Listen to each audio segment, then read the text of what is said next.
Pag bago ka dito sa Croatia ngayon, dapat may dala kang pera kasi hindi ka agad makakapag-umpisa ng trabaho, maghihintay ka pa ng 3 buwan. So yun, dapat may dala kang baon para makasurvive dito.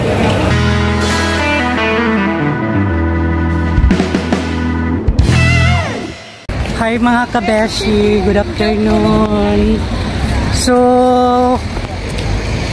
sa taas o sa tagal ng panahon dito, ngayon lang kami nagkakilala to sa isang vlogger dito sa Croatia na una pa siguro tong vlogger sa akin dito. So, ngayon, unang vlogger at napakasikat dito sa Croatia. So ngayon, nandito siya, nagkakita na kami in person. So nandito siya, kausapin natin si Mr. Ariel. Hi, hello. Ariel! Hello, kumusta Yel? Okay lang. Ngayon na kami nagkita ni Tamtam. Nagkakilala na pala, nakilala na pala niya ako tapos hindi pa kami nagkita sa personal. So, kumusta ang live po dito, Yel? Hi! Okay naman, okay naman. Hello. Nagkita siya sa personal. Bes, kaya ha? Picture na ka. Saglit lang, picture muna kami saglit. Ariel! Oh my God! Ang gwapo mo pala sa personal, Ariel, oy! Hindi ah. Ariel, may asawa ka na? Meron na. Oy, ilan ang anak mo? Tatlo.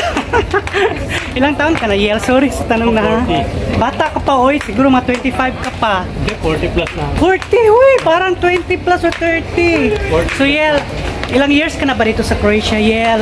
5 years na. Oh my God. Kaya nga pala. 5 years and 2 months. 5 years and 2 months.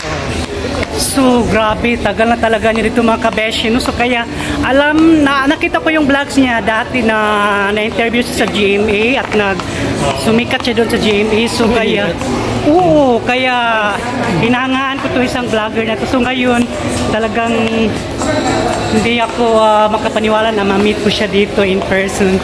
So, Yel, pagpatuloy natin ang ating interview, ha? Yel, anong year ka dumating dito sa Croatia? Panahon ng Corona. Corona. So, ano ka galing Pinas o Middle East? Galing Qatar.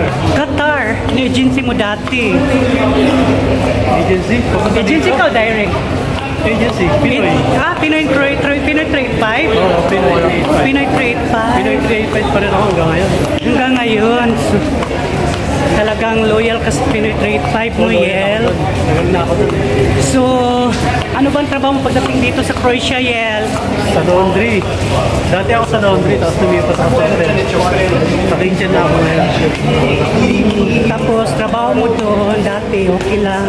Okay lang, ngayon okay lang din. Maganda. Tapos, ilang hours kayo dati? Hanggang ngayon, ilang hours ang trabaho niyo? Dati, 8 hours lang din. Pero may pasok ng Sabado. Ngayon, 8 hours lang din. Pero 2 days off. 2 days off na. 2 days off. Ang ganda. Makapagpahinga ka talaga at makahanap ka ng part-time. At sa pagkakalam ko, marami itong part-time mga kabeshi. Kasi nakita ko yung mga post niya. Kahit sa Reels o sa mga, kahit saan na post na nakita ko, marami siyang mga part-time. So baka makatulong to sa mga kababayan din natin si Ariel. Oo, ngayon. Ngayon yata kasi hindi na ma-safe mag-part-time. Parang bawal na sa'yo. So yan ang ano ngayon roles, Yel. Okay, Yel. Pag-usapan natin ang mga roles nila, bagong roles ito sa Croatia for 2025 kumpara dati. So Yel, ikumpara natin ang year 2000 hanggang ngayon. So malaki bang pinagbabago sa Croatia? Parang ganun pa rin eh. Pero sa sahod, malaki na pinagbago. Malaki na. Magkano na bang sahod ngayon sa mga Pilipino or mga OFW dito or kahit sa mga tao na nagtatrabaho dito? Minimum na is na 970 euro. 970. So magkano ang per hour niyan? Hindi ko alam yung per hour niyan eh. Basta 970 ang minimum sa isang buwan. Okay, welcome sa McDo, Yel. Pasok, Yel. Yel, ano ba masasabi mo sa mga tao dito, na mga lokal? Mga lokal dito, okay naman sila kasama. Sa trabaho, medyo tamat. Konti. Tapos, Yel, marami ka bang mga dito, mga alam na mga agency, na mga legit? Ayan, marami tayong alam na agency dito, no? kayong ano dyan. Legit na agency kung gusto nyo makita. Kung malaman. Gusto nyo, follow nyo na lang din yung YouTube. Nasa YouTube ko kasi yun eh. Yung mga agency ng Croatia. So ano bang advice mo sa mga kabayan na tinabalak magpunta dito sa Croatia? Dapat Especially from Middle East or Pinas. Pag bago ka dito sa Croatia ngayon, dapat may dala kang pera kasi hindi ka agad makakapag-umpisa ng trabaho, maghihintay ka pa ng 3 buwan. So yun, dapat may dala kang baon para makasurvive dito. Yeah, hindi ka pa ba nakapagbakasyon sa ibang country or wala kang balak na lumipat sa ibang country aside na dito ka lang mag-stay? Ako parang wala akong ano. Pero ako magbakasyon ako sa Paris, Hungary. Pero parang wala akong plano pa ngayon na lumipat ng ibang country para magtrabaho. Okay naman ako dito sa Croatia.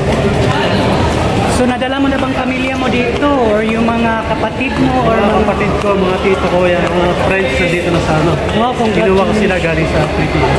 Wow, congratulations. So yeah, how about for cost of living dito sa Croatia? Kasi sa pagkakalam ko, matagal ka ng vlogger dito, so marami ka ng mga experience o alam dito. So, ano ba masasabi mo sa cost of living sa Croatia? Okay ba sa mga Pilipino?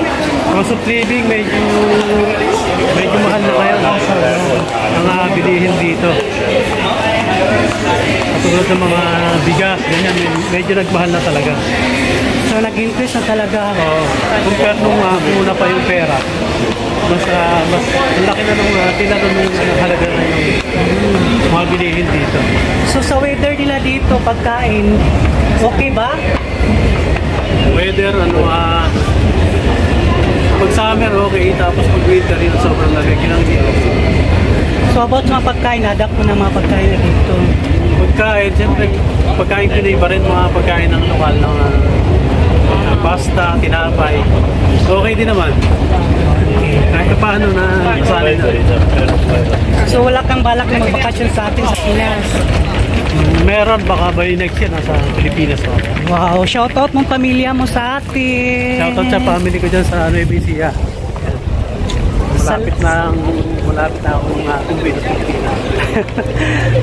Antayin nyo na lang si Arya sa pag-uwi niya. So yeah, salamat sa time ha. Salamat din, ingat kayo. Oo, so tsaka huwag nyo kalimutan na i-follow nyo ang kanyang link or kanyang vlog na Alex Felix or sa Ariel Felix. Ariel Felix, sorry. So huwag nyo kalimutan subscribe din at saka mag-like kayo doon. Ariel Felix lang sa YouTube saka sa Facebook, TikTok. Okay. Yeah, thank you so much sa time. Salamat. Nagkamit tayo. Thank you. So yan po mga kabeshi, thank you. Don't forget to like, share, comments to my YouTube channel, Tamtam Vlog. So, see you in my next vlogs. Thank you. Hanggang sa muli. Bye. Thank you. Mga kabes, please support my channel. Like and subscribe para masaya ang buhay. Hanggang sa sunod kong vlogs, baka magkita tayo dahil sa vlogs nito, ikaw ang bida.